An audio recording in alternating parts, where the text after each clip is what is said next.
கூட்டணிக்கு அழைப்பு இயல்புதான், நாங்கள் தனித்துதான் போட்டியிடுவோம் என நாம் தமிழர் கட்சி தலைமை ஒருங்கிணைப்பாளர் சீமான் தெரிவித்தார்.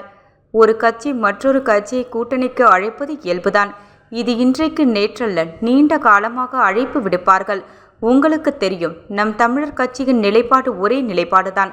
திரும்ப திரும்ப சொல்வதற்கு ரொம்ப ஒரு மாதிரியாக இருக்கிறது. அதையே திரும்ப திரும்ப பதிவு செய்ய வேண்டியதாக இருக்கிறது. கூட்டணிக்கு அழைக்கிறாங்க, அதற்கு நன்றி. ஆனால் எங்கள் பயணம் எங்கள் கால்களை நம்பித்தான். கூட்டணி எங்கள் கொள்கை அல்ல. தேர்தல் கட்சி அரசியல் செய்யும் கட்சிகளுக்குத்தான் கூட்டணி முக்கியம். நாங்கள் மக்கள் அரசியல் செய்கின்றோம்.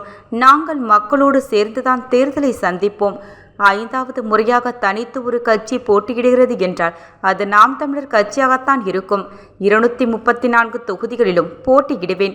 117 பெண்களுக்கும் 117 ஆண்களுக்கும் வாய்ப்பு கொடுப்பேன். அடுத்தவர்களை நம்பி பயணத்தை தொடங்கினால் இலக்கை அடைய முடியாது. தனித்துத்தான் போட்டியிடுவேன்.